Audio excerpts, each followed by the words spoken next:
Korea's news agency saying North Korea has canceled its talks with South Korea planned for tomorrow due to joint military drills with the United States, and the North is threatening to cancel its summit with President Trump next month. Retired four-star General Keane, chairman of the Institute for the Study of War and a Fox News senior strategic analyst, joins me now. That literally happened 48 seconds ago, sir, so I'm sorry we didn't have a lot of time to talk about it beforehand, but of course you're always prepared to talk about anything. Is this to be expected leading up to a big summit like this, where you have two countries that have been much at odds for so many decades, trying to figure out a way to come together, that there's going to be a little bit of back and forth and threats to cancel talks over things like these drills? Yeah, certainly. As negotiating leverage is what's taking place here. But I will say this. It's the first negative aspect of Kim Jong Un's efforts going all the way back to participating in the South Korean Olympics, because one thing after another has all been positive, moving towards a fundamental shift in strategic policy and heading towards denuclearization. Likely, this is what I said it is.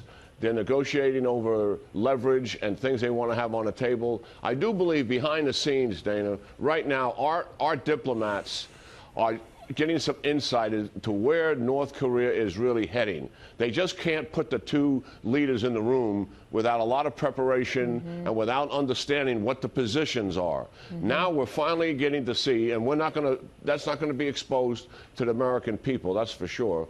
But they're getting exposed to the seriousness and the scale of what Kim Jong Un is really proposing.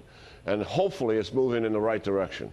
Tell me your thoughts about the issue that apparently is bothering Kim Jong Un the most. And we knew this was a problem, that the United States has a presence in South Korea, which has been a stabilizing force for the region. But he would love to have President Trump remove troops from there. Will that be a non-starter for the United States? Oh, yeah, absolutely. We're not going to do that. And they know that, and he's taken that off the table as a condition for negotiations, which it has always been in the past. But look, if there really is denuclearization, if the two armies do pull away from each other on the DMZ and they return to normal activity, and they're two of the largest armies in the world, the North Korean army and the South Korean army, I could see years later and there's an armistice and a peace treaty signed by the four participating countries: China, the United States, North Korea, and South Korea. All this would take a considerable amount of time. Right. And at some point, we would reduce our forces. But we're not going to do it now as a part of this negotiation. That's not going to take place.